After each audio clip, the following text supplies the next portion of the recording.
Every year, thousands of people travel to places that have already killed others, and some of them never come back.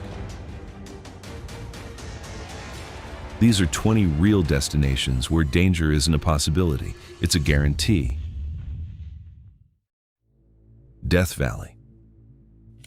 Death Valley sits in the Mojave Desert in California, and it holds the record for the hottest air temperature ever reliably measured on Earth, 134 degrees Fahrenheit, recorded in 1913. The landscape is extreme in every direction. It is the lowest point in the Western Hemisphere, the driest place in North America, and, in summer, one of the most hostile environments a human being can enter. Over 1 million people visit each year, but that does not make it safe.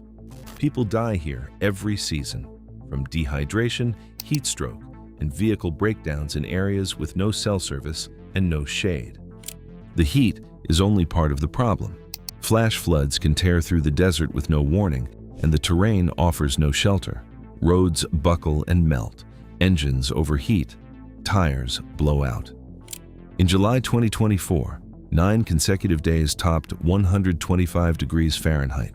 Temperatures so extreme that the air itself becomes a threat after only a few minutes of exposure.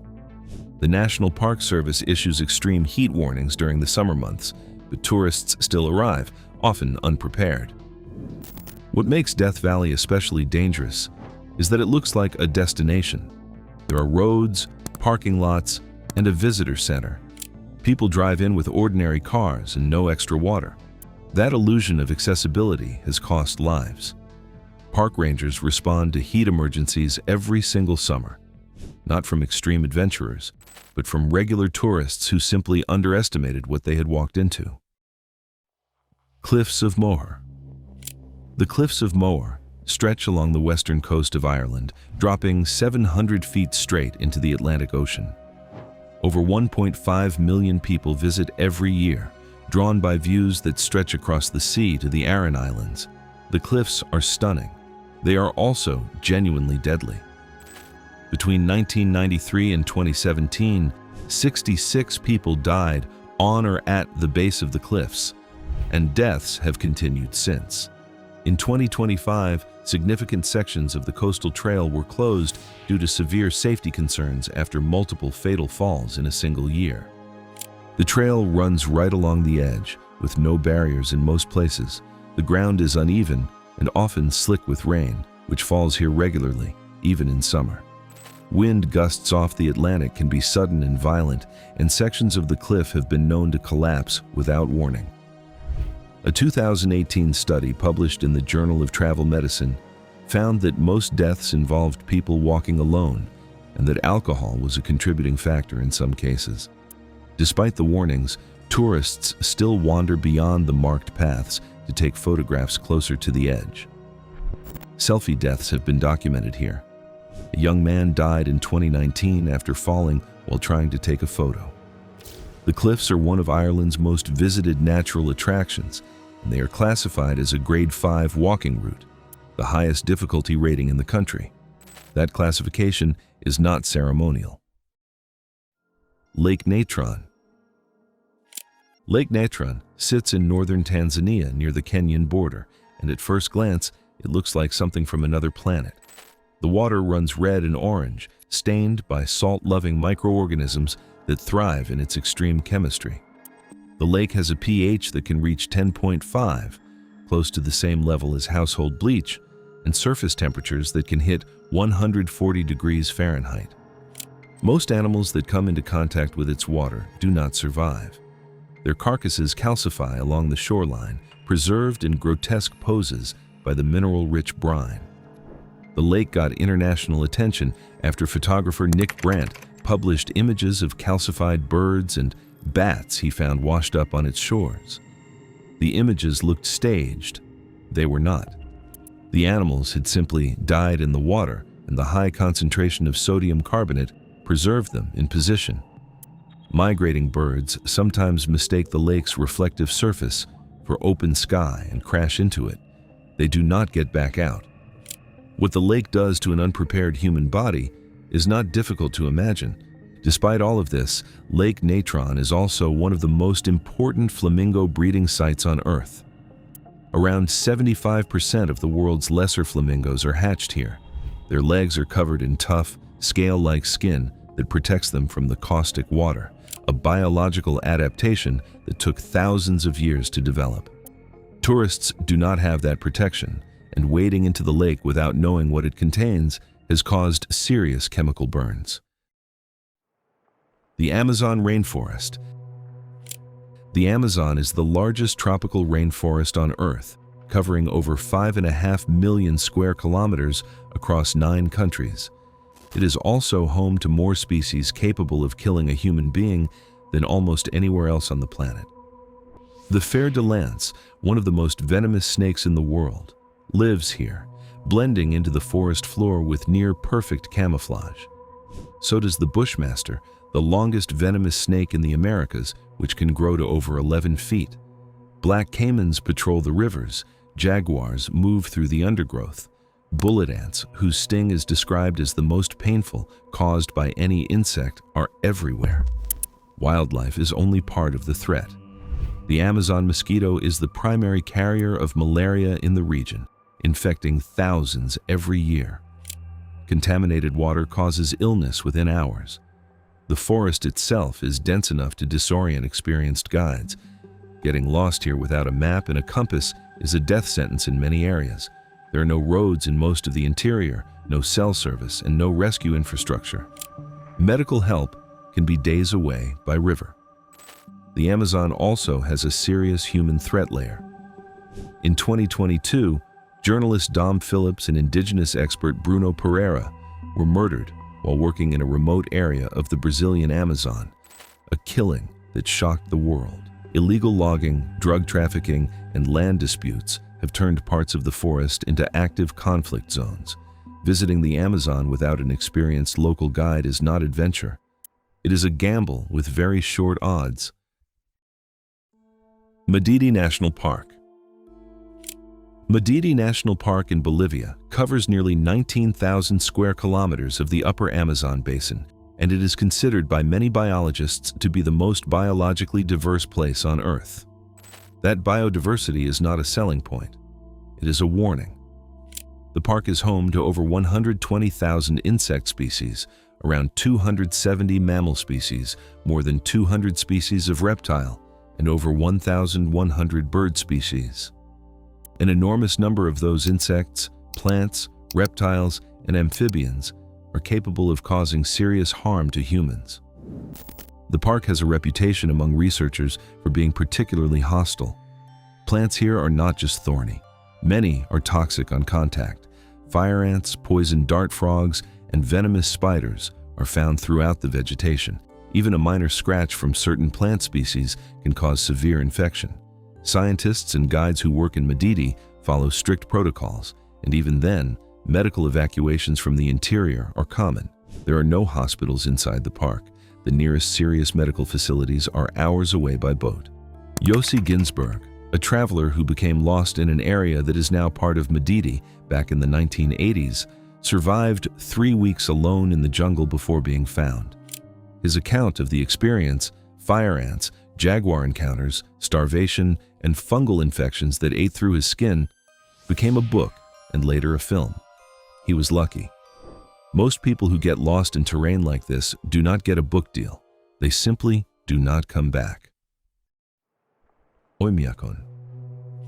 Oymyakon is a village of around 500 people in the Sakha Republic of northeastern Russia, and it holds the record for the lowest temperature ever recorded in a permanently inhabited settlement on Earth. On February 6, 1933, the temperature dropped to minus 90 degrees Fahrenheit.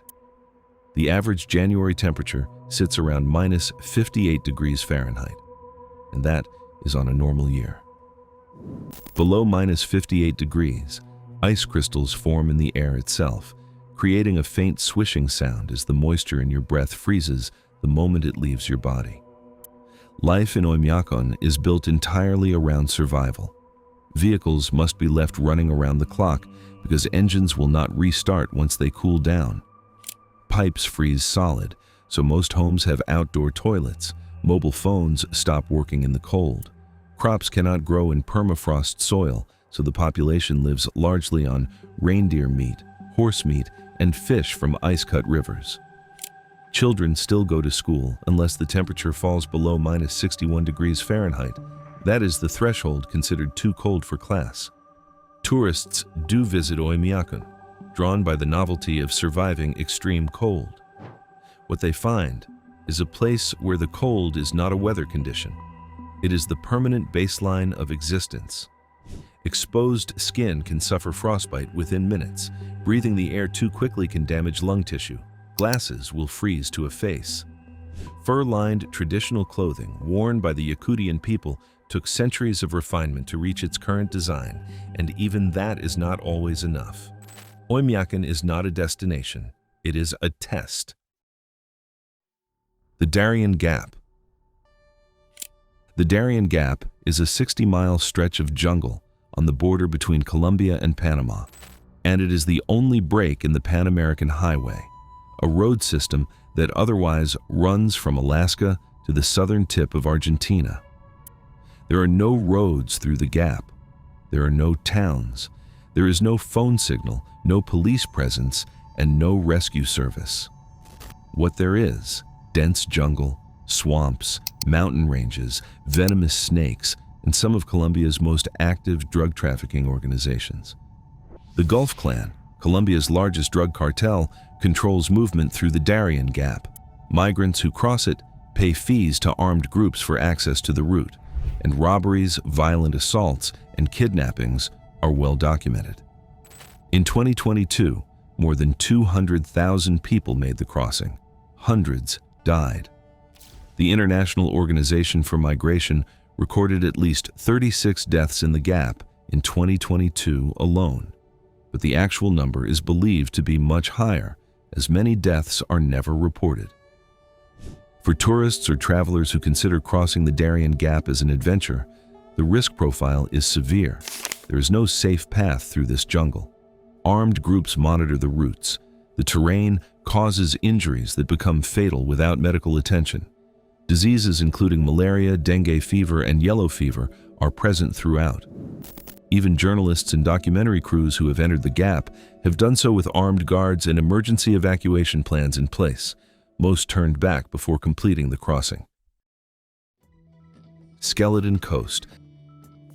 The Skeleton Coast runs for roughly 500 kilometers along the northwestern edge of Namibia, where the Namib Desert meets the South Atlantic Ocean. Portuguese sailors who first navigated this coastline in the 16th century had a name for it, as Areias do Inferno, the sands of hell. The local Bushmen people called it the land God made in anger. Both descriptions were earned. The combination of dense Atlantic fog, powerful Benguela current, unpredictable winds, and hidden sandbars has wrecked ships here for centuries. More than 1,000 vessels are documented to have gone down along this coast. The danger has not faded with time. Ships still run aground here.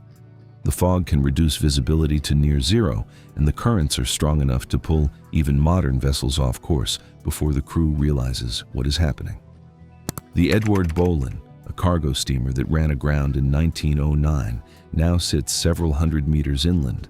The advancing desert dunes have slowly buried and moved it. It is one of the most striking images of what this coastline does to anything caught in it. For visitors who make it to the Skeleton Coast, the danger is not just nautical. The region is one of the most remote in Africa. There are no towns, no petrol stations, and no hospitals for enormous distances. Lions, brown hyenas, and black rhinos move through the area. Vehicle breakdowns in this environment can quickly become life-threatening. The Skeleton Coast is protected as a national park, and visits are tightly controlled, largely because the park itself does not have the infrastructure to handle emergencies. Darvaza Gas Crater. In the middle of the Karakum Desert in Turkmenistan, there's a hole in the ground that has been on fire for over 50 years. The Darvaza Gas Crater, known as the Door to Hell, is roughly 230 feet wide and 100 feet deep, and it burns constantly, day and night, fed by an underground natural gas field that shows no sign of running out. The crater was created in 1971 when Soviet geologists drilled into a natural gas cavern, causing the ground to collapse. To stop the release of toxic methane, they lit the crater on fire, believing it would burn out within a few weeks. It has never stopped. Getting to the crater is an ordeal in itself. It sits around 260 kilometers north of Turkmenistan's capital Ashgabat, accessible only by off-road vehicle across unmarked desert terrain. Turkmenistan is one of the most isolated and controlled countries in the world, with heavily restricted access for foreign visitors. The gas that continues to fuel the fire is predominantly methane, and the air around the crater carries toxic fumes. The ground at the rim is unstable. The same collapse that created the crater could theoretically repeat itself. Tourists do make it to the Darvaza crater, camping at the rim and watching the flames through the night. It is undeniably spectacular. But the fumes, the heat, the unstable ground, and the remoteness of the location mean that a medical emergency here is almost certainly fatal. There is no mobile signal, no ranger station, and no rescue infrastructure of any kind within reach. The crater is also, according to scientists who studied it in 2025, now beginning to slowly burn out, though no one knows exactly when the fire will stop. San Pedro Sula. San Pedro Sula is Honduras's second largest city, and for several years running between 2011 and 2014, it held the title of the most violent city in the world outside of a war zone. At its peak in 2013, the city recorded 169 intentional homicides per 100,000 residents, an average of more than 3 murders every single day. The violence was driven by two of Central America's most powerful street gangs, MS-13 and Barrio 18, which divided the city between them and terrorized businesses, residents, and anyone who got in the way. The situation has improved in recent years. Honduras has implemented a state of emergency across most of its municipalities since 2022, and homicide rates in San Pedro Sula had dropped to around 18 per 100,000 by 2024, a significant fall. But improvement is not the same as safety. Gang activity, cartel influence, extortion, and corruption continue to shape daily life in the city. An estimated 97% of homicides in Honduras still go unsolved. Foreign visitors are strongly advised by most governments not to travel to San Pedro Sula without local contacts and a security plan. The U.S. State Department issues a Level 3 travel advisory for Honduras as a whole. Reconsider travel, one level below its highest warning. Tourists have been targeted for robbery, carjacking, and kidnapping. The risks are not theoretical. They are the day-to-day reality for the people who live there and cannot leave. Danakil Desert. The Danakil Desert in northeastern Ethiopia is one of the lowest, hottest, and driest places on Earth. It sits in the Afar region, where 3 tectonic plates are pulling apart, creating a landscape of active volcanoes, boiling lava lakes, acid hot springs, and sulfuric gas vents. Average temperatures rarely fall below 50 degrees Celsius, around 122 degrees Fahrenheit, and the region receives almost no rain.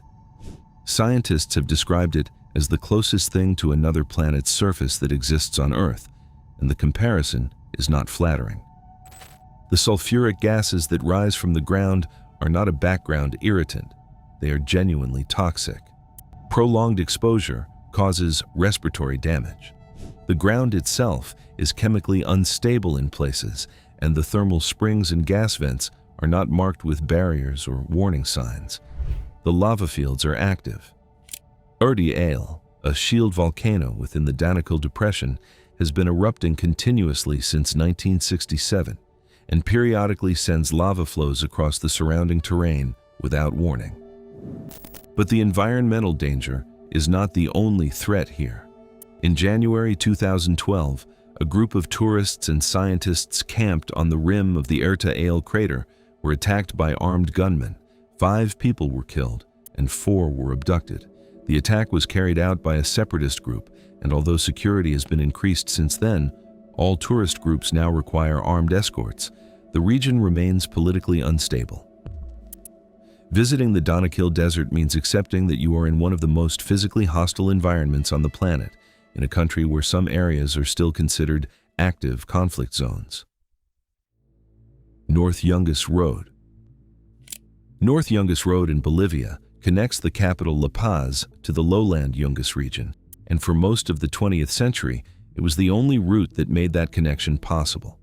At its narrowest, the road is just over 10 feet wide, barely enough for a single vehicle, with no guardrails, one side pressed against solid rock and the other falling into a gorge more than 3,000 feet deep. The road was built in the 1930s by Paraguayan prisoners of war, and death was part of its history from the day construction began. In 1995, the Inter-American Development Bank declared North Yungas Road the most dangerous road in the world. At its peak, an estimated 200 to 300 people died here every single year. Bolivia's worst road accident happened on this stretch in July 1983, when a bus carrying over 100 passengers veered off the edge at a bend known as Devil's Curve. Nobody survived. The crosses that line the road mark real deaths. Each one is a specific person, a specific vehicle, a specific day when the margin for error ran out. A bypass road was completed in 2006, redirecting most commercial traffic away from the original route. Today, North Yungas Road has been reinvented as a mountain biking destination, drawing around 25,000 cyclists a year. At least 18 to 20 cyclists have died on it since the tours began. The scenery is extraordinary. Cloud forest dropping into jungle, with waterfalls cutting across the road in the rainy season. But the drops are still there, the road surface is still unpredictable, and the fog that rolls in from the Amazon still reduces visibility to near zero without warning. Snake Island. Ilha de Queimada Grande, known as Snake Island, is a small island about 25 miles off the coast of São Paulo, Brazil, in the South Atlantic. The Brazilian Navy prohibits access to it without a special permit. The reason is straightforward. The island is home to between 2,000 and 4,000 golden lancehead vipers, one of the most venomous snakes in the world. The species is found nowhere else on Earth. Their venom is fast-acting and capable of causing severe tissue damage, internal bleeding, and death. The golden lancehead evolved in isolation after the island was cut off from the mainland by rising sea levels thousands of years ago. With no ground-dwelling predators and a steady supply of migratory birds to hunt, the snake population grew unchecked. Estimates suggest there is roughly one viper for every square meter of the island, meaning that at any given point, a person standing on Snake Island is within striking distance of multiple venomous snakes. The snakes are also arboreal, meaning they hunt in trees, not just on the ground.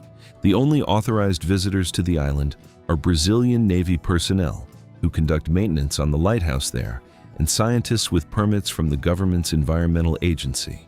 The snakes are critically endangered due to their restricted range and the illegal wildlife trade. That detail, that this island's population of highly venomous, potentially lethal snakes is actually declining, is perhaps the most striking fact of all. Port Moresby. Port Moresby is the capital of Papua New Guinea, and it has spent decades near the top of international indexes measuring the world's most dangerous cities. In 2004, the Economist Intelligence Unit ranked it the least livable city on Earth. The crime rate across Papua New Guinea is one of the highest in the world, and Port Moresby concentrates that problem in a single urban area where unemployment is estimated at between 60 and 90%, and where gang networks, known locally as rascals, control large sections of the city. Carjackings, armed robberies, home invasions, and violent assaults are not rare events in Port Moresby. They are routine. A senior police officer at the city's largest station described an average week as involving around 3 murders, 4 rapes, and 30 carjackings. The murder rate has been recorded at 54 per 100,000 residents, more than 10 times Australia's national average. Most expatriates working in the city live inside fortified compounds with security guards and are advised never to use public transport. Tourists are specifically warned by multiple governments about the risks of visiting Port Moresby. The US State Department, the UK Foreign Office, and the Australian government all advise extreme caution. Armed robberies targeting tourists have been documented. Women are particularly at risk, and unlike some cities that appear on danger lists but have safe tourist areas, Port Moresby does not have clearly separated zones. The risk exists throughout the city at all times of day. Erta Ale Volcano. Erta Ale is a basaltic shield volcano in the Afar region of northeastern Ethiopia, rising from one of the lowest, hottest, and most geologically active areas on the planet.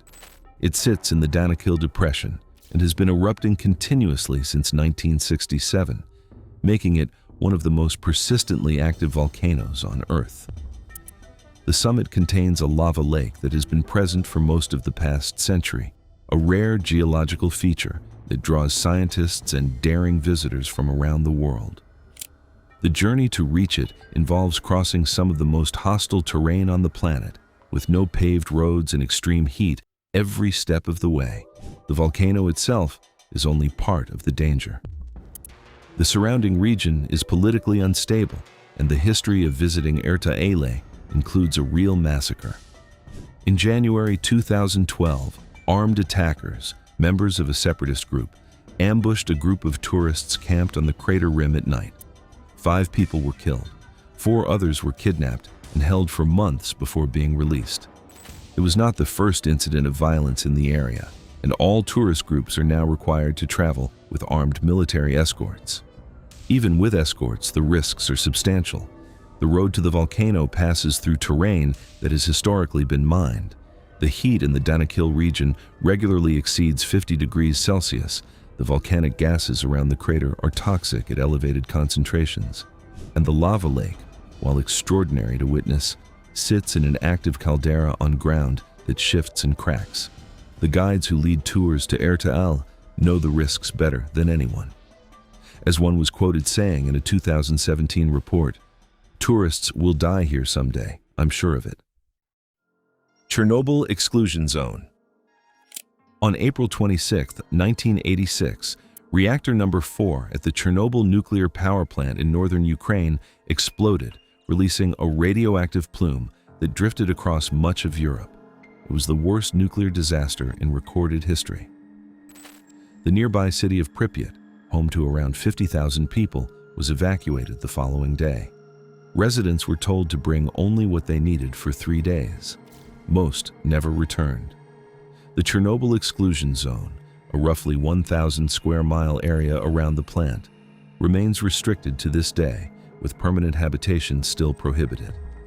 Pripyat itself has become one of the most haunting places on Earth. Apartment blocks, a hospital, a school, an amusement park with a Ferris wheel that never opened. All frozen in April 1986, slowly being swallowed by forest.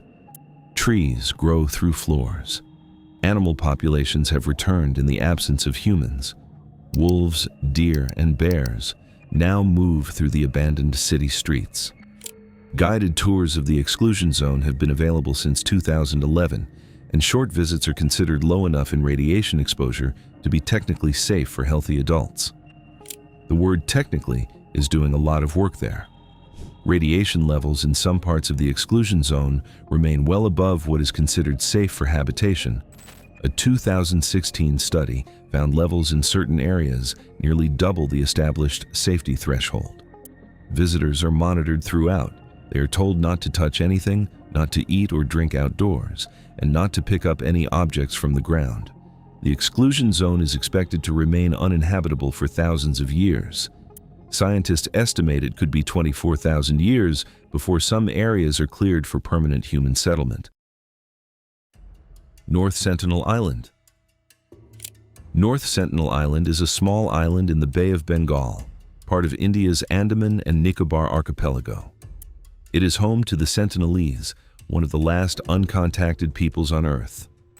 The tribe has lived in isolation for an estimated 60,000 years, and has rejected all contact with the outside world with consistent, deliberate violence.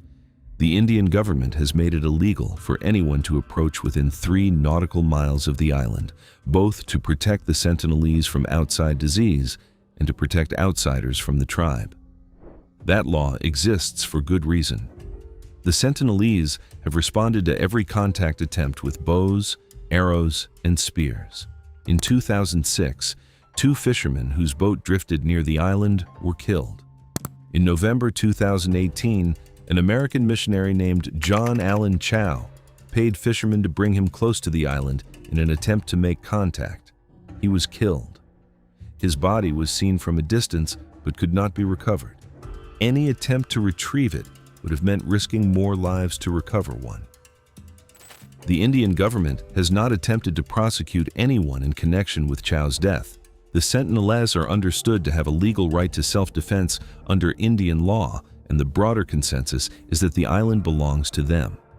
The population is estimated at between 50 and several hundred individuals. No one knows exactly. What is certain is that the island is off limits, has always been off limits, and the people on it intend to keep it that way. North Sentinel Island is not dangerous because of its geography.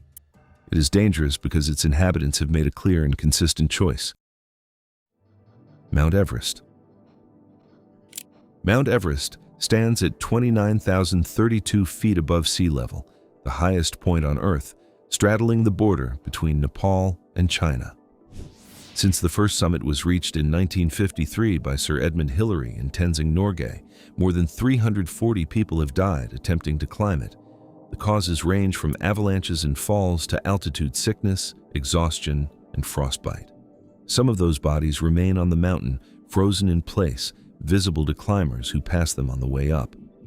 The section above 26,000 feet is known as the death zone, an altitude where the human body cannot acclimatize and begins to deteriorate with every hour spent there. The dangers of Everest are not a secret. Climbers pay upward of $45,000 for a guided permit, and many train for years before attempting the ascent. But overcrowding has become a crisis. Photographs from recent seasons have shown long queues of climbers in downsuits waiting at fixed ropes near the summit. Hundreds of people in the death zone at once, moving slowly, burning through oxygen supplies, increasing the risk that any individual climber will spend too long above 26,000 feet. The 2023 season was the deadliest in recorded history, with 18 deaths confirmed. The mountain has single-event disaster points. The 2015 earthquake triggered an avalanche that killed 19 people at base camp in one day. In 2014, an avalanche through the Khumbu icefall killed 16 Sherpa guides. The Sherpas, who carry equipment, fix ropes, and guide clients through the most dangerous sections, account for a significant proportion of Everest deaths, doing the hardest and most exposed work on the mountain for a fraction of what their clients pay for the experience. Bikini Atoll. Bikini Atoll is a remote group of islands in the Marshall Islands in the Central Pacific Ocean, and between 1946 and 1958, the United States detonated 23 nuclear weapons there. The tests were part of a peacetime program to understand the effects of atomic weapons, and the scale of destruction was enormous. The largest test, codenamed Castle Bravo in 1954, was a hydrogen bomb that yielded 15 megatons of explosive force, 1,000 times more powerful than the bomb dropped on Hiroshima. The explosion created a crater 6,500 feet wide and 250 feet deep in the floor of the lagoon. The 167 people who lived on Bikini Atoll were relocated before the tests began, told it would be temporary. They never returned permanently. Residents who went back in the late 1960s had to be evacuated again in 1978 when testing confirmed that radiation levels were still dangerously high. Coconuts grown on the island were found to have absorbed radioactive cesium from the soil.